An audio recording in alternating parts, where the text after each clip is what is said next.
الكريم.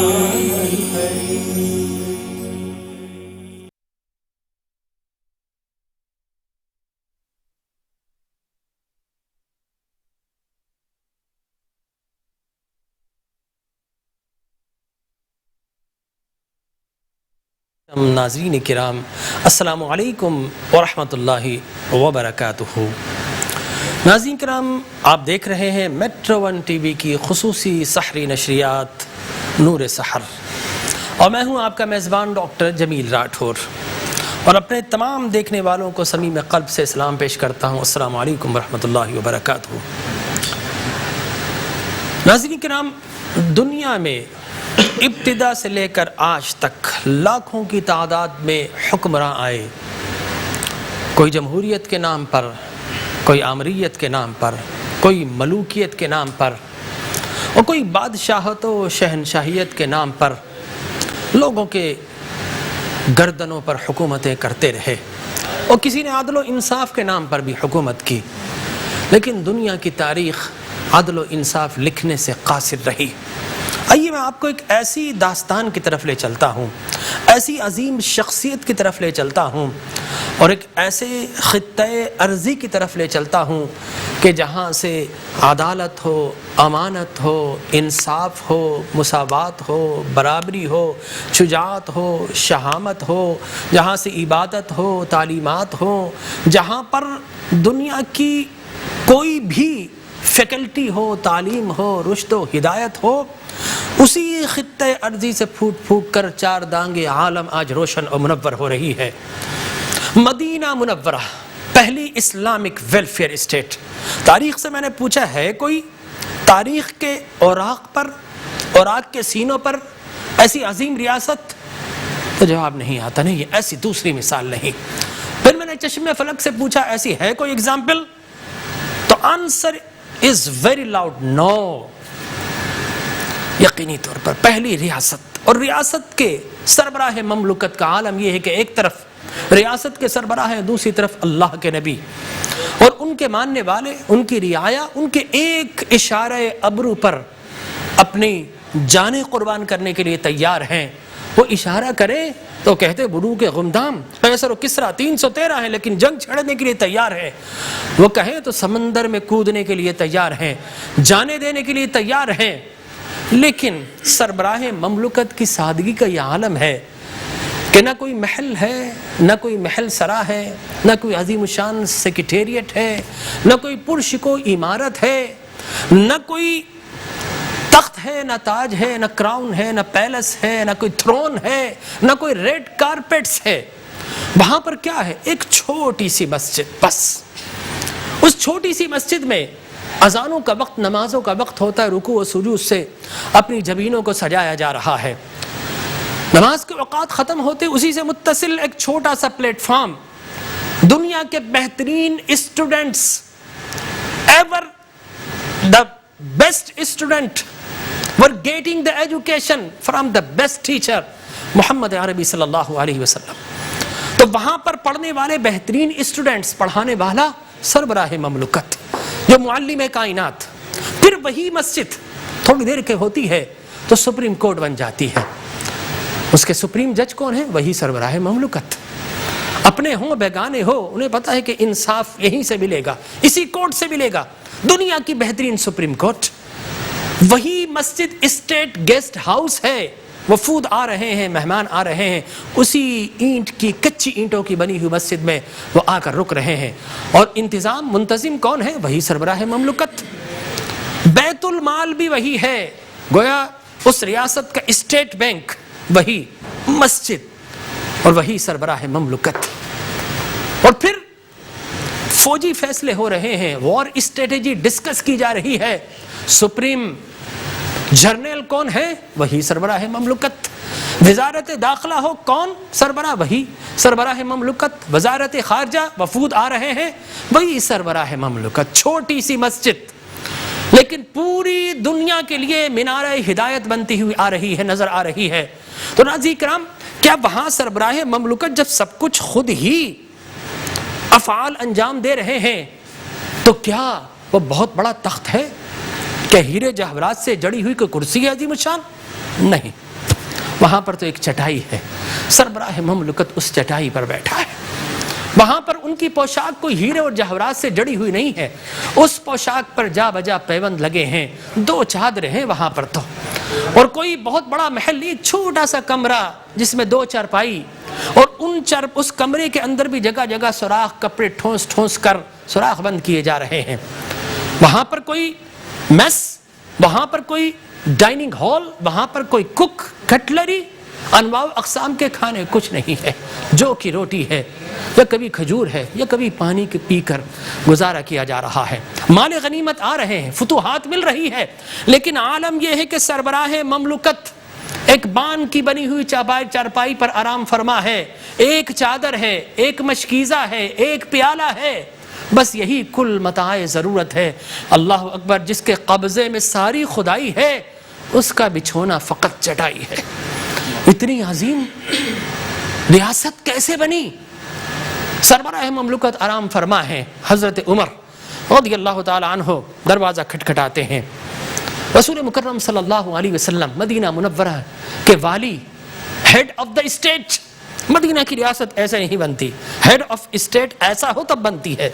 Head of state اٹھتے ہیں، اوپری چادر کھسک جاتی ہے، اور جس میں اطہر پر بان کی چارپائی کے نشانات ابھر آتے ہیں۔ حضرت عمر یہ منظر دیکھتے ہیں، آنکھوں سے آنسو جاری و ساری ہو جاتے ہیں، اور کہتے ہیں یا رسول اللہ، قیصر و کسریٰ پرتعیش زندگی گزار رہے ہیں، ہمیں اب کس چیز کی کمی ہے؟ بحرین فتح ہو گیا، یمن فتح ہو گیا، اور آپ اس قسم پرسی کے عالم میں زندگی گزار رہے ہیں۔ تو اس والی ریاست مدینہ کی ریاست کے سربراہ مملکت کے الفاظ واجکاف انداز میں آج بھی مینارہ ہدایت دیتے ہوئے نظر آ رہے ہیں، ان الفاظ کی گونج آج بھی سنائی دے رہی ہے۔ آپ نے فرمایا اے عمر، انہوں نے اپنے لیے دنیا کا انتخاب کیا ہے، ہم نے اپنے لیے آخرت کا انتخاب کر لیا ہے۔ تو ناظرین کرام، مدینہ کی ریاست، یہ ہمارا موضوع سخن اور موضوع گفتگو رہے گا، اور یقیناً 3-4 دن تک ہم گفتگو کرتے رہیں گے تاکہ ارباب اختیار تک پہنچے، 58 اسلامی ممالک کے کانوں میں کچھ سرگوشیاں سنائی دیں کہ آج ہم کس طرف چل نکلے ہیں۔ والی ریاست مدینہ نے تو اس لیے ریاست قائم کی تھی کہ جب اس سے جڑیں پھوٹیں گی، جب اس سے بہت ساری ٹہنیاں نکلے گی، اور جہاں جہاں پر جا کر ممالک بنیں گے تو اس ریاست کو فالو کیا جائے گا، والی ریاست مدینہ کو فالو کیا جائے گا۔ لیکن نہ جانے آج ہم قیصر و کسریٰ کے طرز پر چل پڑے ہیں۔ تو یقیناً علماء ذی وقار یہاں پر تشریف فرما ہے، ہم جانیں گے، ہم سنیں گے، ہم دیکھیں گے کہ والی ریاست مدینہ نے کس طرح زندگی گزاری، اور ریاست مدینہ کا وجود کس طرح قائم ہوا، اور کس طرح دیکھتے ہی دیکھتے ایک چھوٹے سے قصبے سے وہ عرب کے دیہاتی بدو، وہ ولیجر، وہ کنٹری مین پوری دنیا پر اپنی عظمت کے نقوش کس طرح چھوڑتے ہوئے نظر آ رہے ہیں۔ یہ سب کچھ، لیکن ایک چھوٹا سا وقفے کے بعد انشاءاللہ پھر حاضر خدمت ہوتے ہیں۔ ہمیں یقین ہے کہ اتنا دلچسپ موضوع ہے ریاست مدینہ، آج بڑے واشگاف اعلان کیے جا رہے ہیں۔ جانیے تو صحیح کہ ریاست مدینہ بنتی کیسے ہے، اور اس کے لیے کس طرح پسینے بہائے جاتے ہیں، کس طرح سادگی اختیار کی جاتی ہے۔ انشاءاللہ ملاقات ہوتی ہے ایک وقفے کے بعد۔ رمضان الکریم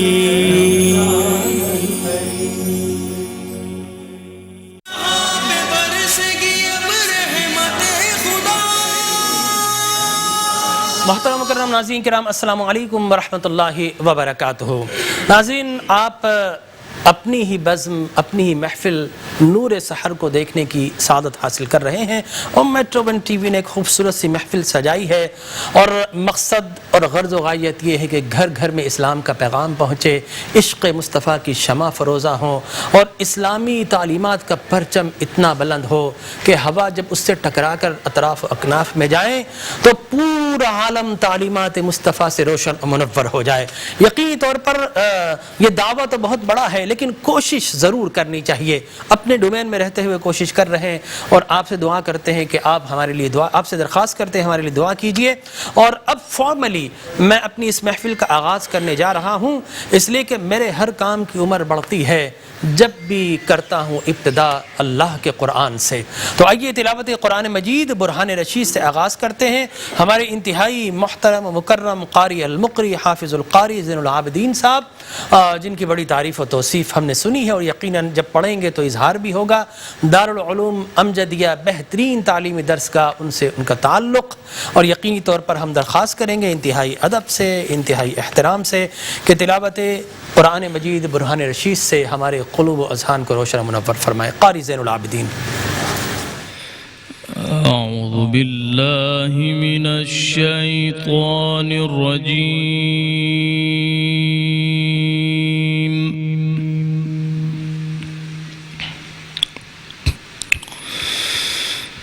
بسم اللہ الرحمن الرحیم.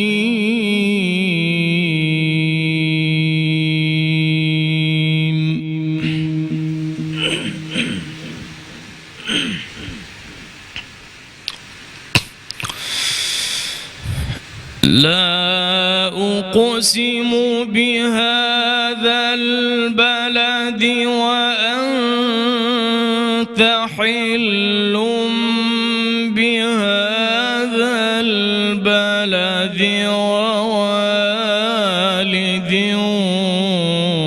وما ولد.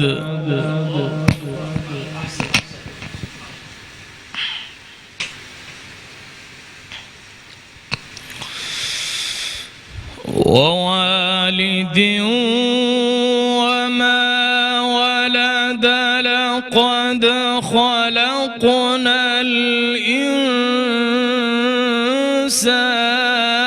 في كبد.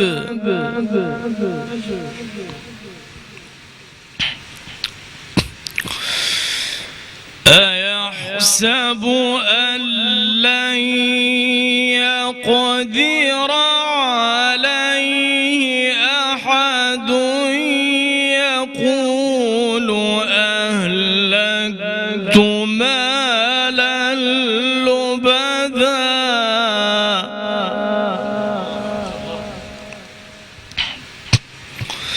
أيحسب أن لم يره أحد.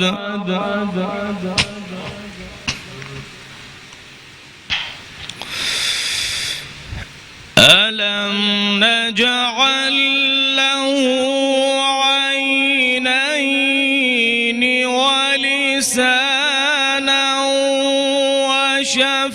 وشفتين وهديناه النجدين.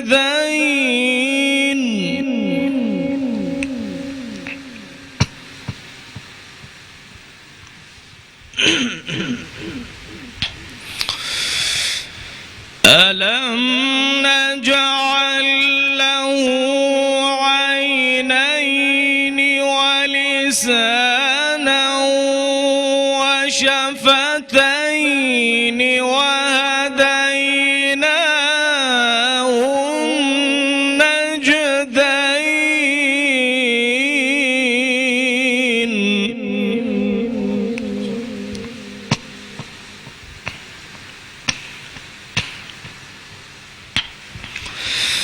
ألم نجعل له عينين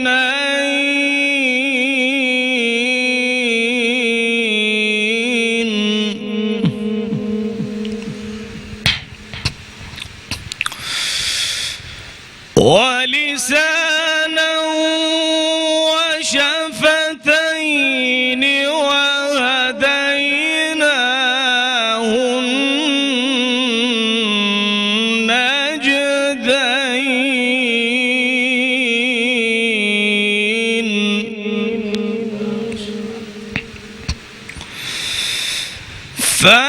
فلاقتحم العقبة وما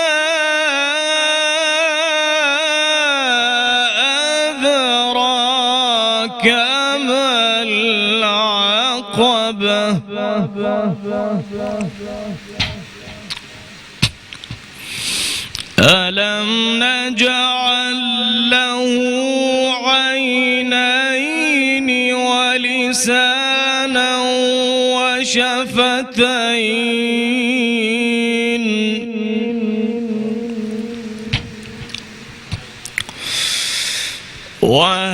وهديناه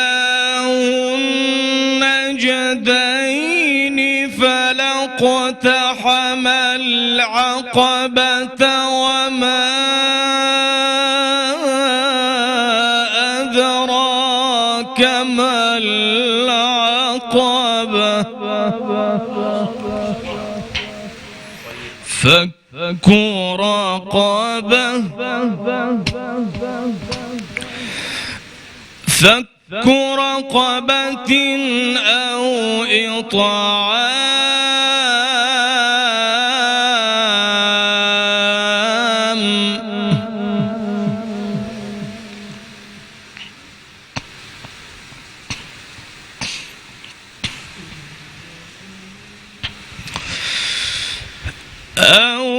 إطعام في يوم ذي مسغبة يتيما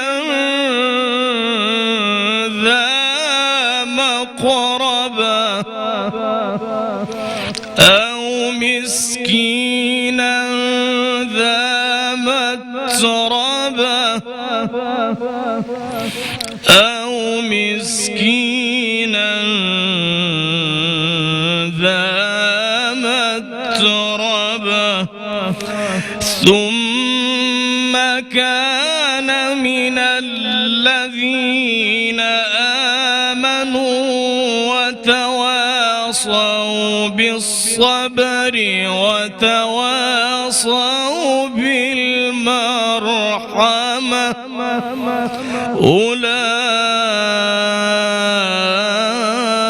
أولئك أصحاب الميمنة والذين كفروا بآياتنا هم أصحاب المشأمة عليهم نار مؤصدة صدق الله العظيم.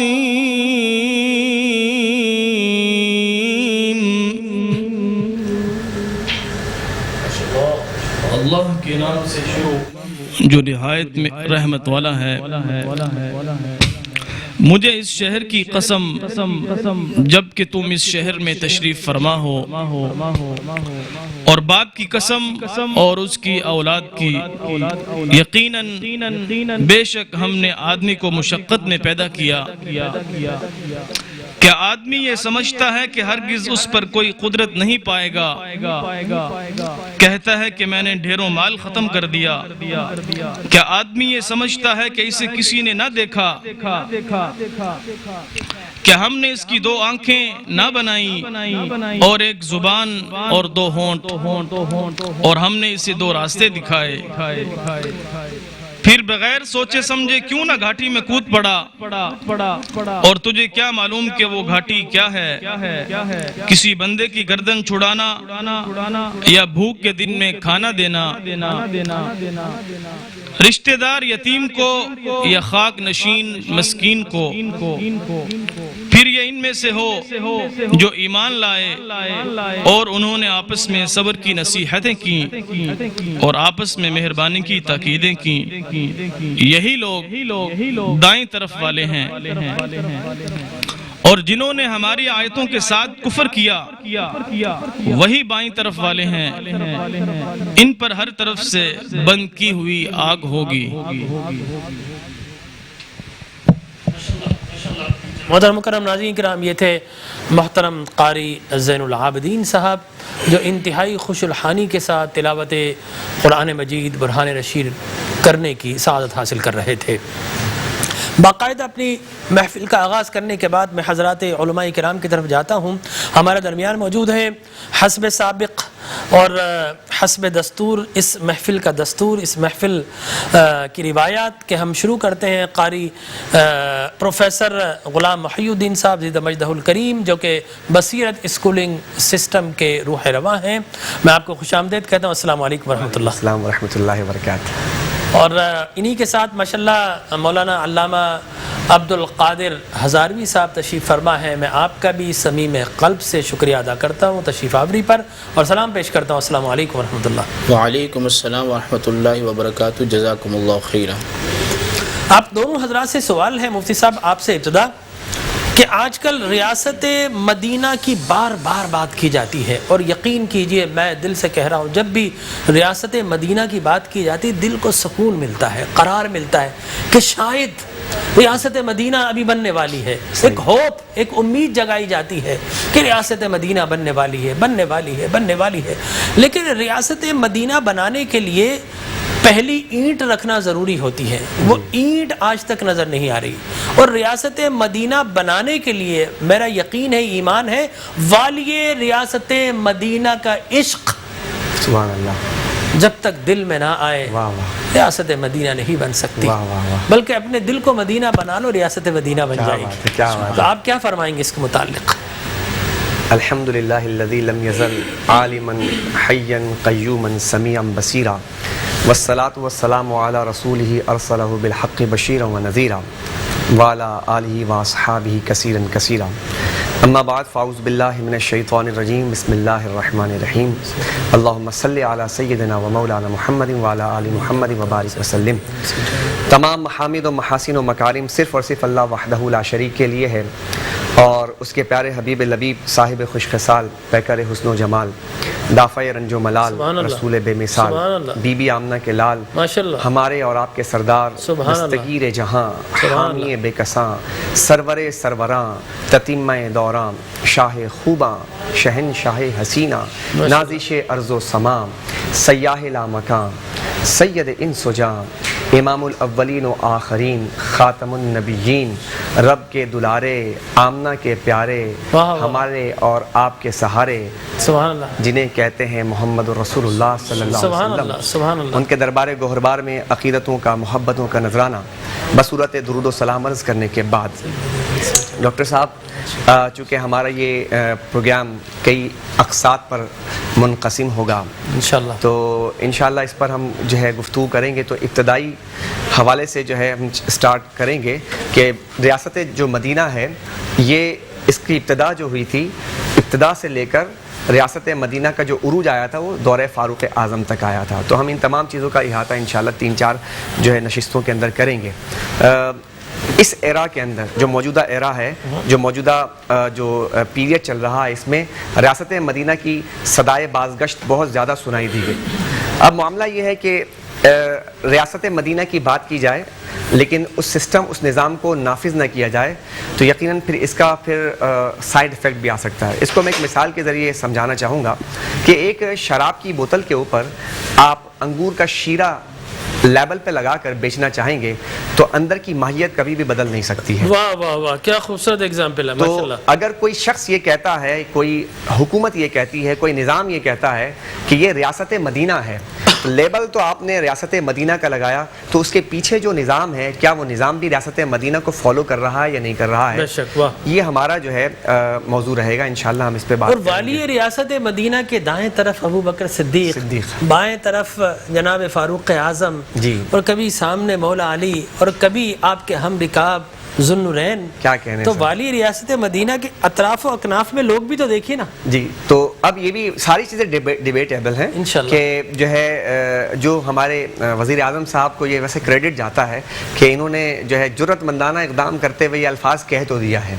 اب اس کے بعد ظاہر سی بات ہے کیا یہ ویژن ان کے اطراف و اکناف میں وہ وزراء کا بھی ہے. سب سے پہلی چیز جو اس پر میں بات کرنا چاہوں گا، پہلے تو ہم ریاست مدینہ کو ڈسکس کریں گے. جی سر. ہم کسی کو کریٹیسائز نہیں کرتے، ہم بتانا چاہتے ہیں ریاست مدینہ کے خد و خال کیا رہے. جی سر. ٹھیک ہے نا. کمپیر خود جو کرنے والے وہ کرنا چاہیں تو کر لیں گے. جی. اب معاملہ یہ ہے ڈاکٹر صاحب کہ ہمارا جو علمی جو ورثہ ہے وہ زیادہ تر اس یعنی عربی زبان میں ہے، ہمارا جو علمی ورثہ ہے. آپ دیکھیں تفاسیر کو اٹھا کر دیکھیں، آپ احادیث کو اٹھا کر دیکھیں، تاریخ کو اٹھا کر دیکھیں، اس کے بعد پھر آپ اردو میں آ جائیں. اچھا انگریزی زبان جو ہے بعد میں ان تمام چیزوں کے تراجم ہوئے ہیں. تو لا محالہ جو ریاست مدینہ کے جو خد و خال تھے، یا حضور نبی کریم علیہ السلام کو جو سیرت طیبہ سب سے پہلے اولین جو ماخذ ہے، جو اولین مراجع ہے، اولین مصدر ہے، مصادر ہیں، وہ عربی زبان ہے. اب پرابلم ایریا یہ ہے اس دور جدید کا کہ جتنے لوگ بھی ماشاءاللہ ہمارے جو یعنی کہ طبقات اشرافیہ ہیں یا صحافت سے جو تعلق رکھنے والے ہمارے جو اصحاب علم و دانش ہیں، میں ان کی بارگاہ میں بھی عرض کروں گا کہ آپ کا اصل اصحاب ناقدین کہہ لیں، اصحاب ناقدین کہہ سکتے ہیں جی سر. تو ان کی رسائی عربی زبان تک نہیں ہے. اب ظاہر سی بات ہے کہ جو چیزیں ترجمے کے شکل میں آئی ہیں اس میں مستشرقین نے بھی اپنا پارٹ رول پلے کیا ہے، اس کے اندر بہت سی چیزیں چینج ہو گئیں. اب جو شخص جو ہے وہ عربی زبان کو چھوڑ کر انگریزی زبان سے چیزوں کو حاصل کرے گا تو اس میں بہت ساری چیزیں ایسی ہیں جو غلط بھی آ سکتی ہیں. تو لہٰذا حضرات علماء کرام کی اولین ذمہ داری ہے کہ ریاست مدینہ جو ہے، جیسے آپ جیسے شخصیات ہیں اور جہاں جہاں علماء کرام ہیں، وہ تمام شخصیات کی ذمہ داری کہ ریاست مدینہ کے حوالے سے وہ تمام چیزوں کو واضح کریں. میں اب ابتدا کرتا ہوں.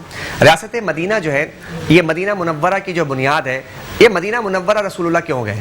سبحان اللہ. اب مدینہ منورہ جانا اور پھر مدینہ طیبہ، دیکھیں وہ تو جدھر نظر نہیں آتے ہم وہ رستہ ہی چھوڑ دیتے ہیں.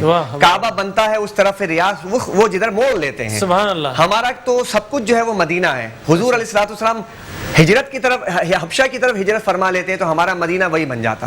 تو مدینہ طیبہ کی طرف سرکار دو عالم صلی اللہ علیہ وسلم تشریف لے کر گئے تو مدینہ منورہ وہ ریاست مدینہ کی بنیاد بنی. تو سب سے پہلے اللہ رب العزت نے جب ذات مصطفیٰ کو اور حضور علیہ الصلوۃ والسلام کے جو جسد مبارک کو تخلیق کرنے کا ارادہ فرمایا، تو جس مٹی سے اللہ رب العزت نے تخلیق کرنے کا ارادہ فرمایا تو وہ مٹی جو تھی وہ کعبہ ہے، جہاں پر بھی کعبہ بنا ہوا ہے. تو کعبہ جو ہے وہ اللہ کے انوار و تجلیات کا مرکز تھا. تو کعبہ جو ہے وہ نافع ارض بھی ہے. پورے زمین کو آپ جو ہے میجرمنٹ کر لیں تو زمین کا جو بالکل یعنی کہ مڈ ہے وہ کعبہ ہوگا.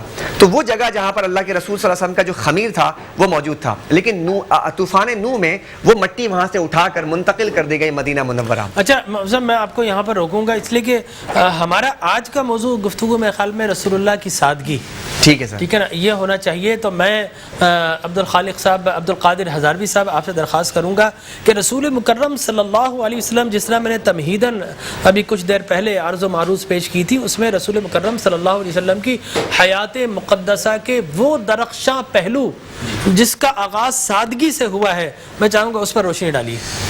بسم اللہ الرحمن الرحیم. وَإِذْ قَالَ رَبُّكَ لِلْمَلَائِكَةِ إِنِّي جَاعِلٌ فِي الْأَرْضِ خَلِيفَةً. ماشاءاللہ قبلہ ڈاکٹر صاحب آپ نے بڑے اچھے نقطے کی طرف جو ہے وہ ہماری توجہ دلائی ہے.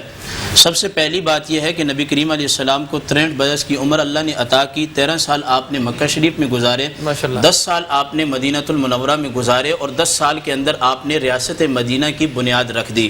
اس کے بعد 30 سال کے اندر آپ کے 4 خلفاء نے، ابو بکر صدیق، سیدنا فاروق اعظم، عثمان ابن عفان، مولا کائنات نے اس ریاست کو پایہ تکمیل تک پہنچایا. اور پھر امام حسن رضی اللہ تعالیٰ عنہ کے 6 ماہ بھی اس کے اندر جو ہیں وہ شامل ہیں. جی اب ریاست مدینہ جو مارز وجود میں آتی ہے، یہ بدر کی قربانیوں کی وجہ سے مارز وجود میں آتی ہے. اب جو آپ کے سوال کا حصہ ہے اس تمہید کے بعد کہ سادگی، نبی کریم علیہ السلام جب تشریف لائے تو قباء شریف میں رہے، آپ نے مسجد قباء کی بنیاد رکھی، اور اس کے بعد نبی کریم علیہ السلام مسجد نبوی شریف جہاں تشریف لائے، اور یہ مشرکین کی جو ہے وہ جگہ تھی، یہاں کھجوریں خشک کی جاتی تھی. سیدنا ابو بکر صدیق کے پیسے سے یہ پلاٹ خریدا گیا. سب سے پہلے ریاست مدینہ میں مسجد کو قائم کیا گیا. جب مسجد قائم ہو گئی تو اب آپ کے سوال کا جواب ہے، سرکار دو عالم صلی اللہ تعالی علیہ وسلم نے صحابہ کرام سے ارشاد فرمایا، ابنوا لی عریشن کا عریشت موسیٰ، میرے لیے اب ایک ایسا گھر بنا دو کہ جو جس طرح کی موسیٰ علیہ السلام کا گھر تھا. اور موسیٰ علیہ السلام کا گھر کیسا تھا؟ علامہ صاحب میں اسی کی طرف سے واپس آؤں گا. میں چاہتا ہوں اس پہ سیر حاصل گفتگو ہونا چاہیے، وقفہ بھی ہوا چاہتا ہے. ہمارے انتہائی پیارے برخوردار اور ہمارے دوست خورشید احمد رحمۃ اللہ تعالی کے صاحبزادے حسان خورشید، جو کہ انہی کے ریپلیکا ہیں اور انہی کی طرح پورے اطراف و اکناف عالم میں جگہ جگہ جا کر اپنے والد کی وراثت کا پرچار کر رہے ہیں، اور حضور کی ناز سے اپنے قلوب و اذہان کو اور زمانے کو روشن و منور کر رہے ہیں. ہمارے درمیان موجود ہیں. حمد باری تعالی لا الہ الا اللہ کی کوئی صدائیں ہو جائیں. حسان بن خورشید.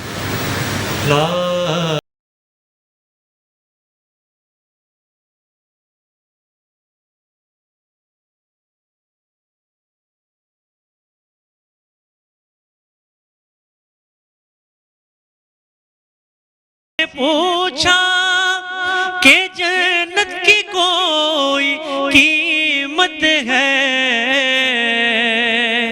تو مصطفیٰ نے کہا لا الہ الا اللہ رمضان الکریم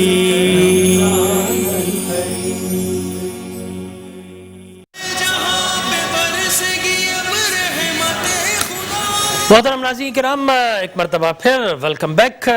آپ کا میزبان ڈاکٹر جمیل راٹھور، اور آپ ہمارے ساتھ جڑے رہتے ہیں اور ہمیں ٹیون کر کے رکھتے ہیں. بہت شکریہ، بہت مہربانی. اور اب میں ریاست مدینہ، جب اتنی عظیم الشان ریاست کہ جہاں پر ایک وقت آیا کہ سورج غروب نہیں ہوتا تھا، ایک طرف سے سورج طلوع ہوتا تھا تو اسی ریاست میں غروب ہوتا، اتنی وسیع و عریض ریاست ایک چھوٹے سے قصبے سے کس طرح پھیل گئی. تو اس کا بنیاد جو تھی، وہ بنیاد تھی اس کی سادگی. اور انشاءاللہ پھر اس کے بعد کل جا کر ہم بتائیں گے کہ وہ اس کی جو بنیاد تھی وہ کانکریٹ پرنسپلز، کہ جو قواعد، جو نظم، جو ضبط، جو شریعت بنا دی گئی ہے، اس سے بالکل بھی انحراف نہیں کیا جا سکتا. تو انشاءاللہ پھر ہم بات کریں گے خدمت خلق، والیان ریاست مدینہ نے مدینے کے لوگوں کی اور اپنی 22 لاکھ مربع مائلز پر پھیلی ہوئی سلطنت کے لوگوں کی کس طرح خدمت کی، کس طرح ان کی خبر رکھی، اور پھر کس طرح دنیا کو ریفارمز دی. تو انشاءاللہ یہ ہمارا موضوع گفتگو رہے گا. میں علامہ ہزاروی صاحب آپ کی طرف آتا ہوں. آپ بتائیے کہ حضور اکرم صلی اللہ علیہ وسلم نے سادگی کی جو بڑی بڑی پریسیڈنٹس، ایگزامپلس تاریخ اطراف و اکناف میں تاریخ کے سینے پر رکھی، وہاں سے شروع کر کے بتائیے کہ سادگی ہوتی ہے تو مدینہ کی ریاست بنتی ہے. بالکل. بریک سے پہلے ہم بات کر رہے تھے کہ جب نبی کریم علیہ السلام کے گھر کے بنانے کی بات آئی تو آپ نے فرمایا میرے لیے ایسا چھپرا بناؤ جیسے موسیٰ علیہ السلام کا چھپرا تھا. ریاست مدینہ، والی مدینہ کا جو چھپرا، جو گھر تھا، میں تو اسے دولت خانہ کہوں گا. جب نبی کریم علیہ السلام کھڑے ہوتے تھے تو آپ کا سر مبارک جو ہے وہ چھت سے ٹکراتا تھا. حضرت عباس رضی اللہ تعالیٰ عنہ نے اپنے بیٹے عبداللہ بن عباس سے کہا کہ تم میمونہ کے ہاں چلے جایا کرو، حضور کے رات کے معلومات لے کے آیا کرو. وہ فرماتے ہیں جب میں حضور کے ہاں جاتا تو کمرہ کیسا تھا، دونوں اس طرح لیٹے ہوتے تھے اور میں آپ کے پاؤں کی طرف، یعنی کہ دو کے علاوہ تیسرے بندے کی جگہ نہیں تھی. اور فرمایا کہ ایک چادر ہوتی تھی جو حضرت میمونہ اور نبی کریم علیہ السلام پر اور مجھ پر ہوتی تھی. یعنی نبی کریم علیہ السلام کا جو گھر تھا وہ اتنا تھا کہ جب کھڑے ہوتے تو سر لگتا. ٹانگیں بھی اچھے طریقے سے نبی کریم علیہ السلام لمبی نہیں کر پاتے تھے. ایک طرف تو سادگی اور عاجزی کا یہ عالم ہے، اور کبھی کبھی سجدہ کرتا تو ام المؤمنین عائشہ صدیقہ، آپ نے بخاری شریف کی حدیث یاد دلا دی. سیدہ عائشہ فرماتی ہیں جب نبی کریم علیہ السلام سجدہ کرتے تہجد کی نماز کا تو میرے ہاتھوں کو ٹچ کرتے، میرے پاؤں کو ٹچ کرتے میں پیچھے کر لیتی، اور پھر اس کے بعد آپ سجدہ کرتے پھر میں اپنے پاؤں کو دراز کر لیتی. بتائیں کسی کا ایسا مکان ہے؟ اور پھر سیدہ عائشہ موجود ہوتی، نبی کریم علیہ السلام سوئی کے ساتھ اپنے بدن، اپنے کپڑوں کو خود سی رہے ہوتے، اپنے جوتوں کے تسمے خود درست کر رہے ہوتے. مجھے بتائیے کہ خود آپ پانی نکال کر وضو کر رہے ہوتے. آج تو ہمارے پاس کتنے نوکر اور کتنے چاکر ہیں، اس کے باوجود بھی ریاست نہیں بن سکی. اور پھر میں آپ کو بتاؤں کہ نبی کریم علیہ السلام کے فقر اور فاقہ کا حال یہ آپ کا اختیاری تھا کہ 2 مہینے تک آپ کے چولہے کے اندر آگ نہیں جلتی تھی. ریاست مدینہ کا جو والی تھا، میں سو جاؤں، ریاست مدینہ کا جو والی تھا اس کے گھر کے اندر 2 مہینے تک آگ نہیں جلتی تھی. اور ریاست مدینہ کے والی نے جس دن مسجد نبوی شریف کا کام کیا، صحابہ کرام فرماتے ہیں کہ ہم بیٹھے ہوئے تھے، نبی علیہ السلام بقیت الغرد کی طرف گئے، وہاں سے مٹی اٹھا کے لا رہے تھے اور اینٹیں لا رہے تھے. نبی کریم علیہ السلام کا پورا بدن مبارک، آپ کا جسم مبارک مٹی سے آلودہ تھا. اور فرمایا، صحابہ کرام کہتے ہیں ہم نے کہا رسول اللہ کام کریں اور ہم بیٹھے نے، ایسا کبھی بھی نہیں ہو سکتا. پھر نبی کریم علیہ السلام بھی لے کے آ رہے ہیں، اشعار پڑھے جا رہے ہیں، ماشاءاللہ بالکل اشعار پڑھے جا رہے ہیں کہ دنیا کی زندگی ایک پتھر لاتے، میرے نبی 2 پتھر اٹھا کر لاتے. بالکل ایسے ہی ہے. اور پھر غزوہ خندق کے اندر آتا ہے کہ جب ایک چٹان ٹوٹ نہیں رہی تھی، نبی کریم علیہ السلام خود گرز لے کے اترتے ہیں، اس پر ایک آپ علیہ السلام ضرب لگاتے ہیں تو آپ شام کو دیکھ لیتے ہیں، دوسری ضرب لگاتے ہیں تو فارس اور روم کو دیکھ لیتے ہیں. اور مولانا علی علامہ عینی لکھتے ہیں یہ کیوں دیکھا آپ نے؟ فرمایا پورا بدن گرد آلود تھا اور ضرب میں لگا رہے ہیں، چٹانیں ٹوٹ رہی ہیں اور صحابہ سے کہہ رہے ہیں ہم نے ضرب لگا دی ہے، اب کیسر اور کسرا فتح ہو جائے گا اور تم ان پر حکومت کرو. سبحان اللہ، ماشاءاللہ، ماشاءاللہ، ماشاءاللہ کی سادگی اور عاجزی یہی ہمارے لیے سب کچھ. سبحان اللہ، ماشاءاللہ. اس پر مزید گفتگو کریں گے انشاءاللہ. محفل کے اندر جان پڑ گئی، میرے نبی کا ذکر ہو تو مردہ تنوں میں بھی جان پڑ جاتی ہے. اور یقینی طور پر میں حسان سے کہوں گا شہزادہ خورشید ماشاءاللہ ان سے کہوں گا کہ اپنے والد صاحب کی وہ نعت سنائیے کہ میں سو جاؤں یا مصطفیٰ کہتے کہتے. سبحان اللہ. جی ماشاءاللہ. میں سو جاؤں یا مصطفیٰ کہتے کہتے کھولے آنکھ صلی اللہ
کی کسی ریموٹ ایریا کی کچی مسجد میں چلے جائیں تو وہاں ایمان آج بھی وہاں پر ان کے ایمان پکے ملے. واہ واہ واہ، بالکل آج بھی وہی ہے. تو اس کا مطلب یہ ہوا کہ ہمیں ان تمام چیزوں پہ غور کرنا پڑے گا کہ حضرت مصعب بن عمیر رضی اللہ تعالی عنہ جو ہے اسلام قبول کرنے سے قبل ان کی زندگی کو آپ دیکھیے تو ایک شہزادوں کی زندگی ہے، اور جب گزرتے تھے مکے کی گلیوں سے تو خوشبو سے جو ہے لوگ پہچان جاتے ہیں مصعب گزرے ہیں یہاں سے.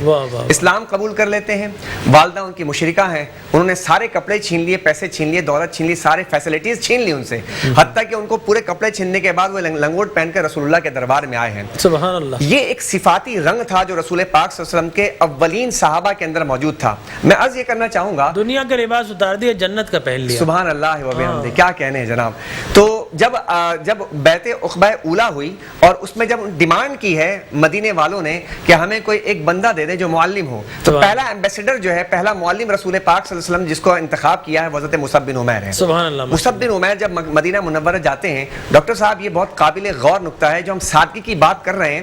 اس ریاست مدینہ کی کیفیت یہ ہے کہ وہی مصعب بن عمیر کہ جس کے کپڑے کو دیکھ کر اش اش کرنا اٹھتے تھے، احد کے میدان میں لڑتے ہوئے شہید ہو جاتے ہیں، اور لاش مبارک موجود ہے حضرت سیدنا امیر حمزہ رضی اللہ تعالیٰ عنہ کا بھی اور حضرت مصعب بن عمیر کا بھی. ان کے لباس، ان کے کفن دینے کے لیے مسلمانوں کے پاس کپڑا موجود نہیں ہے. حضرت صفیہ اپنا جو ہے چادر مبارکہ لا کر دیتی ہیں، اگر سر پہ ڈالیں تو پیر نکل جاتے، پیر پہ ڈالیں تو سر نکل. تو ریاست مدینہ میں جس وقت یہ جب اسلام پھیل رہا تھا، یہ اس وقت کی کتنی قربانیاں ہیں صحابہ اکرام کی کہ انہوں نے اس قسم پرسی کی حالت میں بھی اسلام کا جھنڈا سنبھالا. حضرت عمر بن خطاب کا زمانہ ہے، قحط پڑ گیا ہے، سامنے لا کر ان کے جناب غلاموں نے، ان کے محبت کرنے والوں نے گھی اور کچھ پنیر یا روٹی لا کر رکھ دی ہے، تو آپ کا جواب کیا تھا؟ کیا میرے سارے رعایا کو یہ روٹی مل گئی ہے؟ اگر نہیں ملی ہے تو یہاں سے لے کر جاؤ.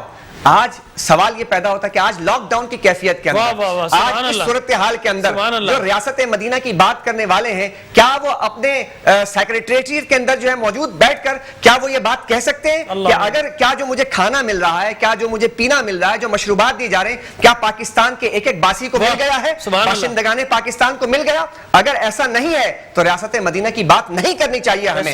ہم ریاست مدینہ کی جب بات کریں تو ہمیں مراحل چھوڑنے پڑیں گے. قحط پڑا تو حضرت عمر رضی اللہ تعالیٰ کو لوگ لکھتے ہیں، مورخین لکھتے ہیں، حدیث میں آتا ہے کہ ایسا لگتا تھا کہ آپ کے اندر خون نچوڑ لیا گیا، رنگ پیلا ہو گیا تھا. آپ کا ایک صاحبزادہ کو آپ نے دیکھا کہ خربوزہ کھا رہا ہے، آپ اس کے پیچھے دوڑے، پکڑا اس کو، مارنے والے تھے تو اما آئی کہ اس نے جو ہے کوئی بیت المال کے پیسوں سے نہیں لیا ہے، بلکہ اس نے گٹھلیاں جو ہے وہ چن چن کر جمع کی، ان کو فروخت کر کے خربوزہ اس کے حصے میں آیا. تب حضرت عمر نے اپنے صاحبزادے کو چھوڑا ہے. تو جب تک ریاست وہ اسی فکر میں کھانا آتا پتہ نہیں میری رعایا کے کسی فرد نے کھانا کھایا نہیں، بھوکا نہ ہو تو وہ کھانا چھوڑ دیا کرتے تھے. تو کیا یہ فکر آج کے ریاست مدینہ کے جو آج ریاست مدینہ کا جو آج سب سے زیادہ ضرورت ہے، آج سب سے زیادہ جو یہی میں نے عرض کیا ڈاکٹر صاحب کہ آج لاک ڈاؤن کے اندر کتنے ایسے گھر ہیں جہاں چولہا نہیں جل رہا، کیسے ایسے سادات کرام ہیں جن کے گھروں کے اندر کھانے کو نہیں، نان شبینہ موجود نہیں ہے. تو کیا آج وزراء، ان کے سفراء، آج جتنے بیٹھنے والے، کیا ان کے اندر اتنی سوچ بھی آ رہی ہے یار میں جو پیٹ بھر کر کھانا کھا رہا ہوں کیا میرے ریاست کے لوگوں کو مل رہا ہے؟ اگر اتنی سوچ بھی پیدا ہو جائے تو آج کا ایمان آپ کا جو ہے اوج ثریا پر پہنچ جائے گا. آگے چلیں ڈاکٹر صاحب دیکھیں. اچھا میں آپ کو ایک روک کر یہاں بتاؤں گا کہ حضرت عمر رضی اللہ تعالیٰ عنہ نے ایک زمانے میں اپنے خادم سے کہا مجھے مچھلی کھانے کا شوق ہو رہا ہے، ٹھیک ہے نا. تو انہوں نے کہا کہ خادم نے سوچا اچھا اب حضرت عمر نے زندگی میں پہلی مرتبہ یہ فرمائش کی مچھلی کھانے کی، اب کیا کروں؟ 8 مائلز اوے وہ مچھلیاں ملتی تھی وہاں پر. تو انہوں نے چپکے سے دیکھا حضرت عمر نے ظہر کے بعد جو ہے محفل سجائی، انہوں نے سمجھا کہ عصر تک تو چلے گی. گھوڑا جو بہترین تھا وہ لیا اور گئے 8 کلومیٹر 8 مائلز واپس آئے، مچھلیاں لے کر آ گئے اور پکانے کے لیے دے دی. پھر خیال آیا کہ حضرت عمر جانچ لیں گے کہ گھوڑا گیا، اچھی طرح اس کو نہلایا گھوڑے کو کہ پتہ نہ چلے کسی طریقے سے. اور نہلانے کے بعد جو ہے حضرت عمر کی خدمت میں کہ اے امیر المومنین مچھلی کا انتظام اللہ نے فرما دیا ہے. تو آپ نے جب دیکھا اچھا انتظام، آپ گئے اور جا کر دیکھا گھوڑے، اور پھر وہی گھوڑا جس کو نہلایا دھلایا تھا آپ نے اس کا معائنہ کرنا شروع کیا، اس کے کان کو اٹھا کر دیکھا اور کہا کہ تو نے سارا دھو لیا، اس کے کان کی مٹی نہیں دھو سکا. تو آپ زمین پر بیٹھ کے اپنے خادم کے ساتھ اور کہا کہ خدا کی قسم یہ پیسہ چونکہ بیت المال سے گیا ہے، اس گھوڑے سے کیا، لہٰذا میرا اور تیرا حق نہیں ہے، جاؤ ان مچھلیوں کو مدینہ منورہ کے باسیوں میں جا کر تقسیم کر دو۔ یہ ان کا حق تھا، یہ تھی ریاست مدینہ۔ ریاست مدینہ۔ تو یہی عمر بن خطاب رضی اللہ تعالیٰ عنہ جن کا آپ ذکر فرما رہے ہیں، کیا لوگ تھے صاحب، اللہ اکبر، شاہکار رسالت، مراد رسول، جن کو رسول پاک نے مانگا تھا، اور انہوں نے ثابت کیا کہ عمر جیسا دوسرا بندہ پورے عرب میں موجود نہیں تھا۔ سبحان اللہ۔ لہذا آپ کے جسم پر جو ہے عبد القادر صاحب، میں آپ سے چاہوں گا آپ بھی کچھ روشنی ڈالیے، ریاست مدینہ کے والیان ان کی سادگی کیسی تھی؟ ان کی سادگی اگر میں بتاؤں تو حدیث آنیسٹی، ان کی سادگی، سمپلسٹی، ان کی آنیسٹی، وہ کانکریٹ پرنسپل وہ کیا تھے؟ جی میں آپ کو بتاؤں، جب نبی کریم علیہ السلام نے یمن کو فتح کر لیا، آپ نے معاذ بن جبل کو جب گورنر بنا کے یمن کی طرف بھیجا تو حضرت معاذ بن جبل اونٹ پر سوار تھے اور نبی کریم علیہ السلام ساتھ چل رہے تھے، اور سنیت الوداع سے جا کے آپ علیہ السلام نے رخصت کیا۔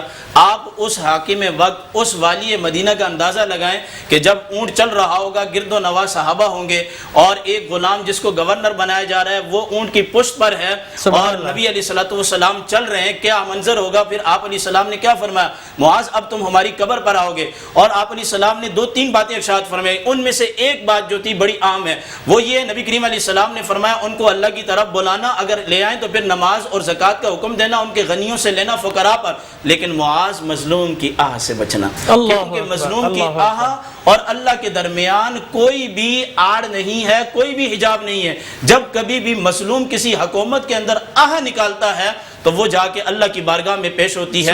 آپ اندازہ لگائیں کہ والی مدینہ، نبیوں کے سردار، وہ اپنے گھر سے نکل کے جا کے اپنے گورنر کو کہاں سے رخصت کر رہے ہیں؟ سنیت الوداع سے۔ مجھے بتائیں تاریخ انسانی کے اندر آج اس طرح ہے، آج تو آرڈر ہوتا ہے کہ آ جاؤ، اور آنے کے بعد پھر جو سنائی جاتی ہیں وہ آپ کو بھی پتہ ہے اور مجھے بھی پتہ ہے۔ اور نبی کریم علیہ السلام کی عاجزی اور انکساری، آپ کو میں یہ بتاتا چلوں کہ ابو داؤد شریف کی روایت ہے، آپ علیہ السلام نے کچھ غلہ قوم کے لیے لیا، جب لیا تو آپ نے قرض لیا، حضرت بلال رضی اللہ تعالیٰ عنہ تشریف لائے، عرض کی یا رسول اللہ وہ یہودی مطالبہ کر رہے ہیں، آیا وہ کب واپس کریں گے؟ نبی کریم علیہ السلام کی آنکھوں میں آنسو آ گئے، اور نبی کریم علیہ السلام اپنے گھر میں بیٹھے ہوئے تھے، اتنے میں 2 اونٹنیاں آئیں اور آپ علیہ السلام نے تقسیم فرمائی، اپنے پاس کچھ بھی نہیں رکھا۔ عاجزی اور انکساری کا حال یہ تھا کہ ایک مرتبہ نماز پڑھائی، بخاری شریف کی حدیث ہے، فوراً اپنے حجرہ میں چلے گئے، واپس آئے، عرض کی صحابہ کرام نے یا رسول اللہ ایسا تو کبھی نہیں ہوا، فرمایا کہ گھر کے اندر تھوڑا مال تھا وہ ہم نے اللہ کی راہ میں دینا تھا، سونے کی اینٹ دی وہ ہم نے دے دی ہے۔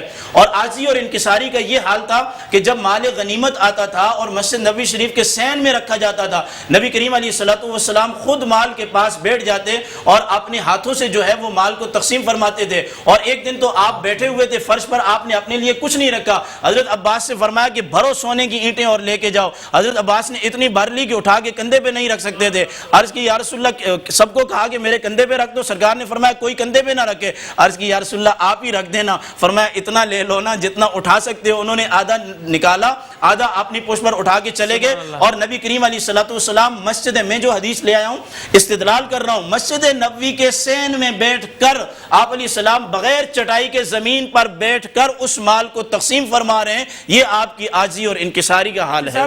غلام محی الدین صاحب میں آپ کی طرف آؤں گا، یہ بتائیے کہ مسلمان کے جتنے خلفاء، اور جب تک مسلمان پوری دنیا کی حکمرانی کرتے رہے اس وقت تک کرتے رہے جب تک مسجد، محراب و منبر وہ تشریف فرما رہے، جیسے ہی محراب سے اتر کے محل میں گئے تو اسلام کی شان و شوکت بھی چلی گئی۔ جی، امامت صغریٰ اور امامت کبریٰ یہ دونوں کے دونوں خلفاء کے پاس موجود تھے۔ اب ہمارے یہاں معاملہ یہ ہے کہ امامت صغریٰ اور امامت کبریٰ دونوں کو علیحدہ کر دیا گیا ہے۔ جو ہمارے خلفائے راشدین تھے وہ امامت کبریٰ پر بھی فائز تھے، یعنی کہ خلافت بھی ان کے پاس تھی اور مسجد میں امامت بھی فرمایا کرتے تھے۔ حضرت سیدنا عمر بن خطاب رضی اللہ عنہ فجر کی نماز ادا فرما رہے ہیں اور پھر آپ پر حملہ ہوتا ہے اور آپ وہیں پر شہید ہونے کے معاملات ہوئے ہیں، تو یہ ساری باتیں بتائی جا رہی ہیں کہ ان کے اندر میں نے اس تناظر میں پوچھا تھا کہ آج اگر ہمارا پرائم منسٹر یا ہمارا چیف منسٹر مسجد پر، جامع مسجد کراچی کی میمن مسجد، اس پر کھڑے ہو کر کہتا کہ کرونا آ گیا ہے تو اب ہم نے نمازوں کو اس طرح پڑھنا ہے، تو کیا ہی اچھا پیغام جاتا۔ ہاں، وہ پرشکو عمارت، وہ سیکریٹریٹ، وہ پروٹوکول آفیسرز، وہ وزراء، وہ فقراء، ان کے ساتھ بیٹھ کر آپ نے صرف ایک لیڈ چلا دی، ایک اسکرول چلا دیا ٹی وی پر، تو کیا کیا؟ آپ امت کے ساتھ سامنے کوئی ایسی اگزامپل تو پیش کریں کہ لوگ آپ کو فالو کریں. آج امام کو فالو کرتے ہیں, حاکم کو فالو نہیں کرتے. اس کی وجہ یہی ہے کہ ان کے قول و تضاد میں فرق ہے. انہیں قرآن کریم فرقان حمید صحیح پڑھنا نہیں آتا, انہیں احادیث طیبہ پڑھنا نہیں آتا. وہ چیزیں جو منبر و محراب کی زینت بنتی ہیں وہ انہیں نہیں آتی ہیں. لیکن ریاست مدینہ کی بات ایک جانب جب کرتے ہیں تو لامحالہ جو ہے لوگوں کا اعتماد قائم نہیں ہوتا ہے. حضرت عمر بن خطاب رضی اللہ عنہ کی بات چل رہی تھی ڈاکٹر صاحب, ایک بہت اہم بات ہے, ٹرینڈ سیٹر ہیں یہ لوگ, ٹرینڈ سیٹر ہیں. سری لنکا سے لوگوں کو پتہ چلا کہ کوئی ایک نبی آیا ہے عرب کے اندر, یہاں سے پورا کا پورا وفد گیا, قافلے کی شکل میں گیا, حضور کی زیارت کرنے کے لیے گیا. مدینہ پہنچتا ہے, پوچھا کہ یہاں پر کسی نبی نے اعلان کیا ہے؟ تو کہا کہ ہاں وہ نبی کا تو وصال ہو گیا ہے. تو کہا ان کے کوئی اور لوگ ہیں؟ کہا کہ ان کے صحابی ہیں صدیق اکبر, ان کا بھی وصال ہو چکا ہے جو خلیفہ تھے. تو کہا کہ کس سے ملاقات ہوگی؟ کہا کہ ہمارے خلیفہ ہیں فاروق اعظم. تو کہا کہ کہاں ہے ان کا محل, کہاں ہے؟ کہا محل ویل نہیں ہے بھائی ان کا. تو کہا پھر کہاں رہتے ہیں؟ کہا وہ جاؤ جا کے مسجد نبی کے پاس جا کر دیکھو کوئی جو ہے وہ سامنے کہیں لیٹے ویٹے ہوں گے. بولا وہ ایسے؟ کہا ایک نے ہاتھ پکڑا, لے کر آئے تو دیکھا کہ حضرت عمر بن خطاب رضی اللہ عنہ لیٹے ہوئے زمین پر, اور ایک اینٹ ہے اس کے آپ کے سر کے نیچے سرانہ آپ نے رکھا ہوا. سارے مراعات, سارے کے سارے جتنے بھی فیسلٹیز تھیں ان کو قربان کر دیا تھا ان لوگوں نے. ماشاءاللہ. مفتی صاحب اسی بات سے انشاءاللہ بریک کی طرف جا رہے ہیں. بریک کے بعد آتے ہیں ناظرین کرام, please stay tuned us and انشاءاللہ we will come back after a short break انشاءاللہ.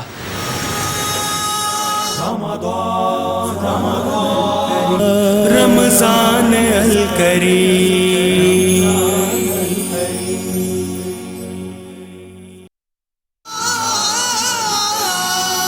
مقبول ہوگی مانگنے والوں کی. ریسپیکٹڈ ویورز, ایک مرتبہ پھر آپ کو ویلکم کہتا ہوں, خوش آمدید کہتا ہوں, اور اپنی اس بزم میں دیکھنے والوں کو سب کو سلام عقیدت. الحمدللہ بریک پر جانے سے پہلے مفتی صاحب فرما رہے تھے, ایک بڑا خوبصورت واقعہ ہم اس کی جانب آئیں گے. پہلے ہمیں جوائن کیا ہے الحمدللہ دو اور معزز و مکرم مہمانان گرامی قدر نے, اور یہ صدر کچھی سومرہ جماعت کے سربراہ ہیں سجاد علی سومرہ صاحب. میں آپ کو ویلکم کہتا ہوں, السلام علیکم. اور ہمارے جی الحمدللہ, اور ہمارے دوسرے مہمان ہیں صداقت حسین صاحب جو ممبر صوبائی اسمبلی ہے اورنگی ٹاؤن, اور ایم کیو ایم سے ان کا تعلق ہے. ہم انہیں بھی سبھی میں قلب سے مبارکباد پیش کرتے ہیں, اپنی محفل میں ویلکم کہتے ہیں. السلام علیکم. جی مفتی صاحب آپ سے آغاز, پھر مہمانان سے انشاءاللہ ہم سوال کرتے ہیں. وفد جب آیا ڈاکٹر صاحب, جو لنکا سے آیا تھا, سری لنکا سے, اور وہ جب آ کے ملاقات کرنا چاہتا تھا تو جب دیکھا ہے خلیفہ وقت کو دیکھا, نہ پروٹوکول ہے نہ کوئی سیکورٹی گارڈ ہے. اچھا یہ کیفیت کب پیدا ہوتی ہے ایک سیکورٹی گارڈ وغیرہ رکھنے کی؟ ڈاکٹر صاحب بہت قابل غور نکتہ ہے کہ جب قوم کا پیسہ نہ دبایا جائے اور قوم کو نہ لوٹا جائے تو پھر قوم سے ڈرنے کی کیا ضرورت ہے؟ لہذا خلیفہ راشد وہ لوگ تھے جو قوم پہ لٹانے والے لوگ تھے, لہذا انہیں جان کی پرواہ نہیں تھی, تو لیٹے ہوئے تھے. آپ کے جسم پہ جو لباس تھا اس پہ پیون لگے ہوئے تھے. آپ یہ دیکھیں نا کہ ہمارے خلفائے راشدین میں سے 3 کو جو ہے دہشت گردی کا نشانہ بنایا گیا حالت نماز میں, عبادت میں. It was the worst terrorism اس دور میں. لیکن اس کے باوجود جو بعد کے آنے والے وہ پھر بھی جو ہے اپنے گارڈز اتنے نہیں رکھا کرتے تھے محاسبین, کیونکہ انہیں اللہ کا ڈر تھا, وہ اللہ کے خوف سے جو ہے لبریز لوگ تھے. اللہ اکبر. تو وہ جو لنکا کے جو لوگ آئے تھے ڈاکٹر صاحب, تو انہوں نے جب حضرت عمر بن خطاب کی پرسنالٹی کو دیکھا, ان کے جسم کے اوپر جو لباس تھا اس پہ پیون لگے ہوئے تھے. تو ریاست مدینہ کا جو حاکم ہے اس کے جسم پر جو لباس ہے اس پر پیون لگے ہوئے ہیں. لیکن یہاں پر ہم نے ایسے پرائم منسٹر بھی دیکھے ہیں جن کی بیٹیوں کے ہاتھ میں اگر کوئی وہ ہوتا ہے, کیا کہتے ہیں, کوئی بیگ ہوتا ہے تو وہ بھی کئی کروڑ روپے کا ہوتا ہے, ہاتھوں میں گھڑیاں ہوتی ہیں وہ کئی کروڑ روپے کی ہوتی ہیں. تو ریاست مدینہ کے ایک وہ زمانہ تھا اور ایک یہ زمانہ ہے. تو حضرت سیدنا عمر بن خطاب کو جب دیکھا اور لنکا جب واپس گئے وہ لوگ, تو قابل غور نکتہ جو میں سامعین سے عرض کرنا چاہوں گا, انہوں نے حضرت عمر بن خطاب کی یاد میں اپنے کپڑوں پر پیون لگانا شروع کر دیا.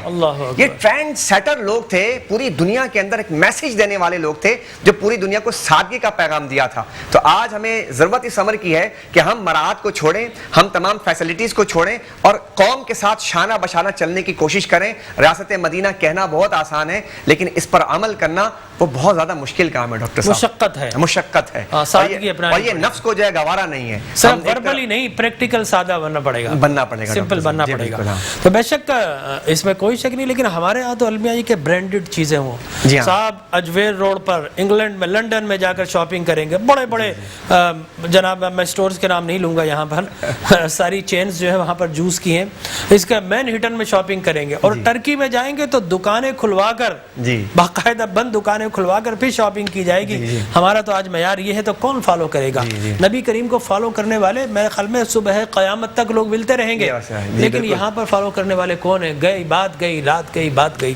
تو میں سومر صاحب آپ سے سوال کرتا ہوں, حضور اکرم تاجدار کائنات صلی اللہ علیہ وسلم والی ریاست مدینہ, اور ہم ریاست مدینہ کی بات کریں, اس کی بنیاد جو تھی وہ سادگی اور خدمت خلق, اور آپ بھی اپنی کمیونٹی کے سربراہ ہیں. آپ بتائیے کہ اس پرفتن دور میں جب آفت ہے, بلا ہے, ایک چھوٹی سی میں بولتا ہوں corona, it is the supersonic guided smallest missile of اللہ سبحانہ و تعالی, اور اسٹیلتھ کوالٹی, ٹھیک ہے نا, چھپی ہوئی ہڈن. آج کل آپ کو پتا ہے کہ اسٹیلتھ ٹیکنالوجی, اس کا بڑا زور ہے کہ چھپے ہوئے جہاز, اسٹیلتھ ٹیکنالوجی. تو یہ بھی اسٹیلتھ ٹیکنالوجی ہے. تو جب کرونا آ گیا ہے تو آپ اپنی کمیونٹی میں یا اس سے بڑھ کر کراچی کے لیے آپ کیا کچھ کر رہے ہیں اپنی خدمات کا؟ بسم اللہ الرحمن الرحیم. سب سے پہلے آپ سب کی مہربانی, شکریہ آپ نے یہاں پر انوائٹ کیا, شہزاد سعیدی صاحب کا آپ کا. ہاں, بڑا اچھا سوال آپ نے کیا ہے جمیل بھائی, کہ جیسے میں اپنی کمیونٹی کا پریزیڈنٹ ہوں تو میری سب سے پہلے جو بنیادی جو ذمہ داری بنتی تھی, جو الحمدللہ ہم نے ایسا طریقے سے نبھائی, باقی اللہ پاک قبول کرنے والا ہے, کہ سب سے پہلے ہم نے اپنی کمیونٹی کو دیکھا. بے شک, ٹھیک ہے. اس کے علاوہ ہماری کمیونٹی میں الحمدللہ 8000 سے زیادہ لوگ ہیں, ٹھیک ہے, اور اس کے علاوہ بہت بڑی کمیونٹی ہے اور کافی علاقوں میں پھیلی ہوئی ہے, اور کافی اس کے اندر غریب لوگ بھی. اتنی جوانی میں آپ کو بنا دیا تو وجہ کیا تھی؟ کیا والد صاحب کی وراثت ملی ہے, یا آپ نے بچپنے سے جو ہے ویلفیئر کا کام شروع کر دیا؟ لیڈرانہ صلاحیت بچپن سے تھی؟ ہڈن صلاحیت آپ کہہ سکتے ہیں, کیونکہ میری ابھی عمر 38 سال میں, ابھی جسٹ بیکیم 38 یسٹرڈے, 2 دن پہلے. تو میرے فادر کو اللہ جنت نصیب کرے, ان کو میں دیکھتا رہا, حاجی یونس سمرو مرحوم ان کا نام تھا, تو ان کو دیکھتا رہا ساری زندگی. انہوں نے کمیونٹی کے لیے, ہمارے مسلک کے لیے, ہمارے لوگوں کے لیے انسانیت کی خدمت پہ یقین رکھا. ان کو دیکھ دیکھ کے جو نا میں نے یہ سب چیزیں سیکھی. اور جس دن میں نے فارم اپنا اٹھایا تھا کمیونٹی کا, اس سے 24 گھنٹے پہلے تک مجھے پتہ نہیں تھا کہ میں اس چیز کے لیے جا رہا ہوں, کیونکہ میں ریلیٹڈ تھا کافی سالوں سے اس معاملات میں آ رہا تھا. تو ابھی جیسے کرونا کے اوپر جو بات ہوئی, تو یہاں پر جیسے ہماری کافی ایسے بڑے بڑے ایریے ہیں جہاں پر ہماری کمیونٹی زیادہ پھیلی ہوئی ہے. ہم لوگوں نے الحمدللہ جمیل بھائی سب سے پہلے ایک راشن کا اپنے فیس چلایا. پھر اس کے جیسے لاک ڈاؤن ہمارا شروع ہوا, اس کے ایک ہفتے کے بعد, پھر اس کے 15 days after 3 weeks, almost 3 weeks کے بعد ہم نے سیکنڈ راشن کا جو ہے نا وہ فیس چلایا.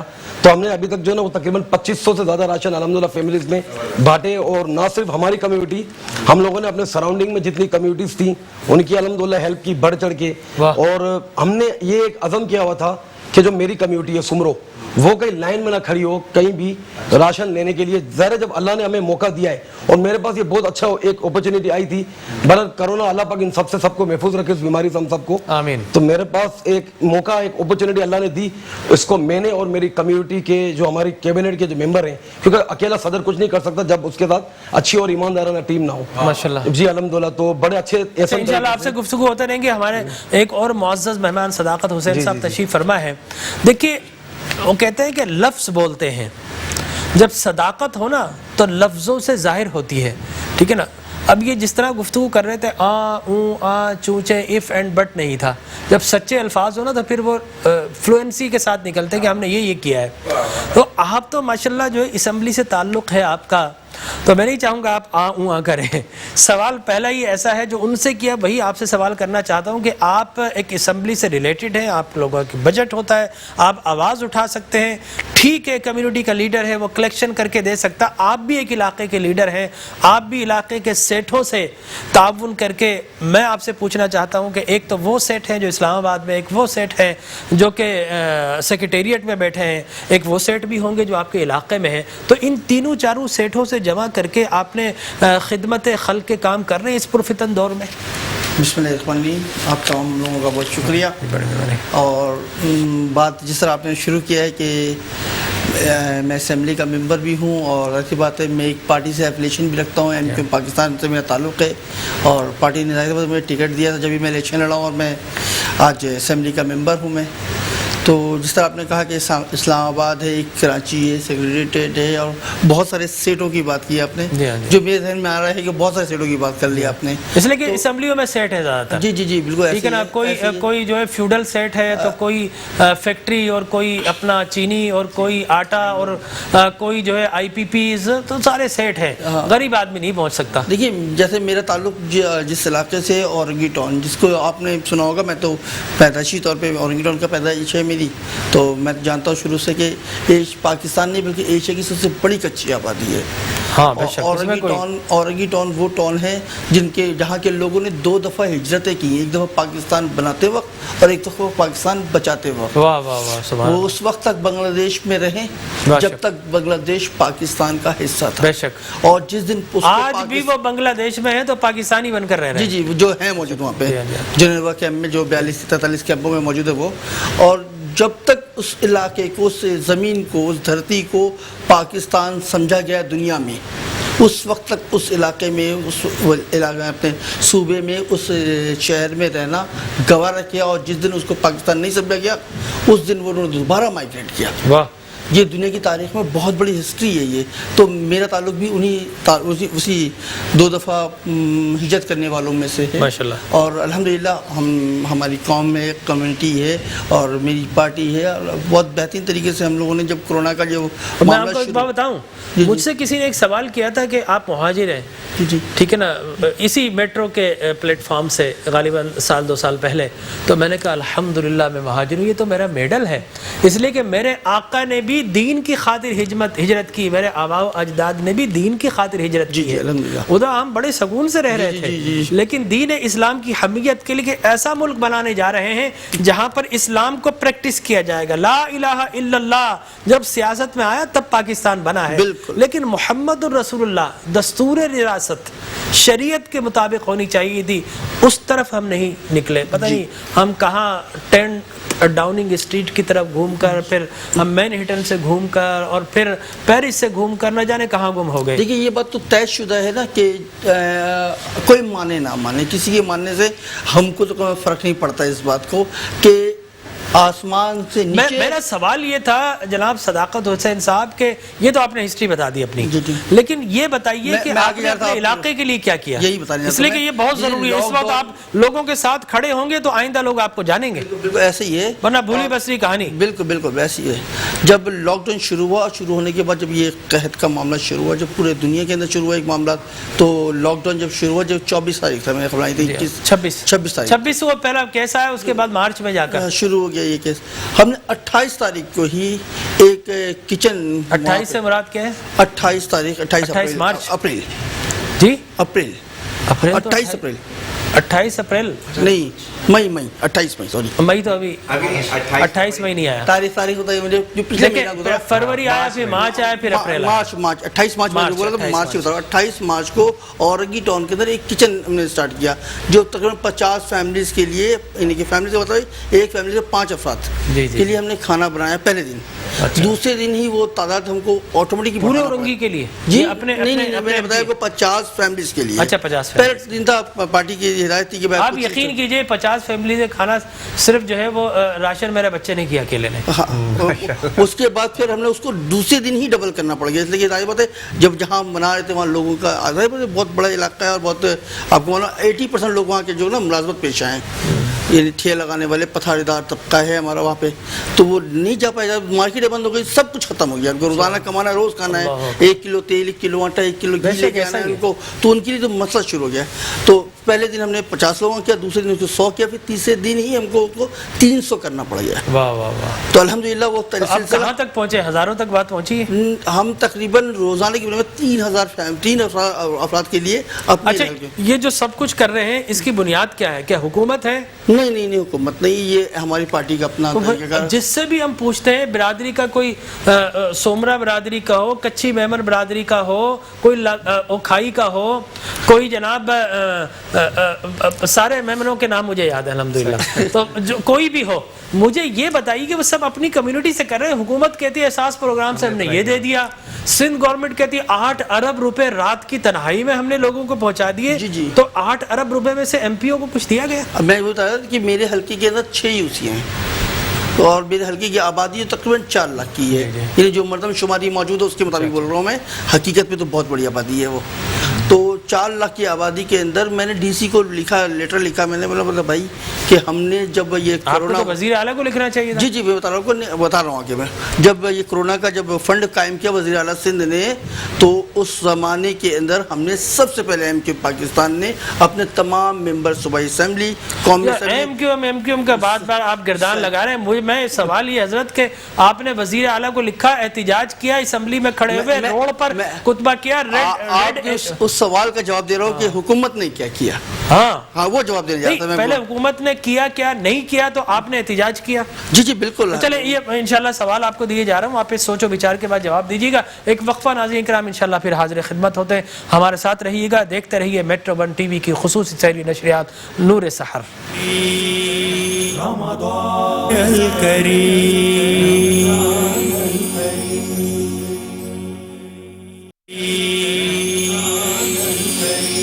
السلام علیکم ورحمۃ اللہ وبرکاتہ. ناظرین کرام ایک مرتبہ پھر خوش آمدید. بریک پر جانے سے پہلے ہم ایم پی اورنگی ٹاؤن صداقت حسین صاحب سے سوال و جواب کر رہے تھے. آپ نے فرمایا کہ 300 بیگ آج کل روز یہ اپنے علاقے میں ڈسٹریبیوٹ کر رہے ہیں. میں مزید آپ سے پوچھوں گا سومرو صاحب، آپ روزانہ کتنے بیگ ڈسٹریبیوٹ کر رہے ہیں لوگوں میں؟ سر ہم نے الحمدللہ یہ پچھلے جب سے لاک ڈاؤن سے ٹل رائٹ ناؤ ابھی تک رات تک ہم نے 2500 سے زیادہ راشن بانٹے. اچھا ہمارے پاس آلریڈی راشن پڑے ہوئے ہیں.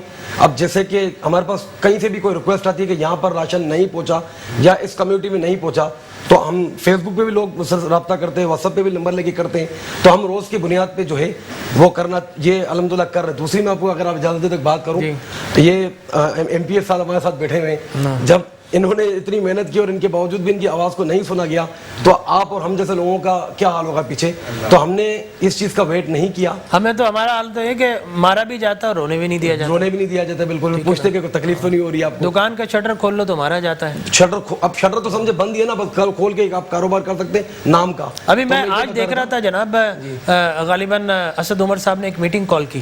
آپ یقین کیجئے پارٹیسپینٹس جڑ کر بیٹھے ہوئے تھے، کوئی سوشل ڈسٹینسنگ نام کی کوئی چیز نہیں تھی وہاں پر. میں نے آج ہی دیکھا ٹی وی پر، ٹھیک ہے نا.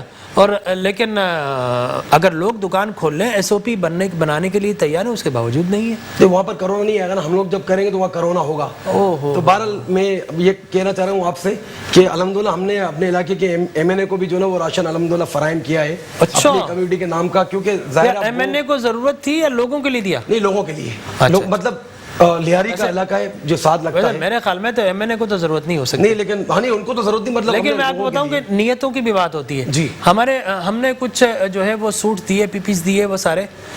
تو کچھ لوگ جو ہے وہ لینے آئے، ڈاکٹر حضرات ہمیں تقریباً 550 یا 600 کٹس بانٹ چکے ہیں. تو ایک صاحب ایسے بھی آئے فارچونر میں بیٹھ کر. جی تو وہ کہتے ہیں کہ جناب ایسا کیجئے، میرا ملازم ہے، اس کو بھی ایک راشن دے دیجئے.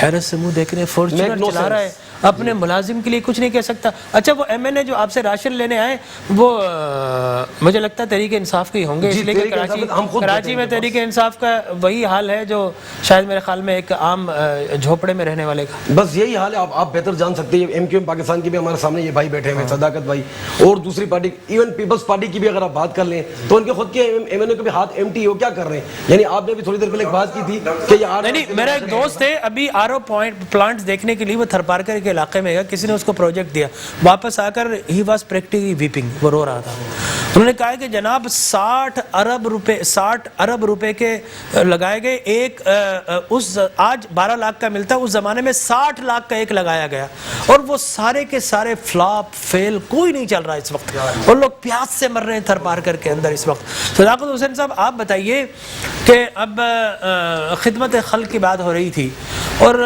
یقینی طور پر دیکھیں ریاست مدینہ کے والی خلیفہ ثانی حضرت عمر بن خطاب رضی اللہ تعالیٰ عنہ وردہ، ہمارے پرائم منسٹر بہت زیادہ دفعہ یہ ایگزامپل بتا چکے ہیں کہ حضرت عمر ایک کرتا سلوالے تھے، لہیم و شہیم تھے، قدر اونچا تھا.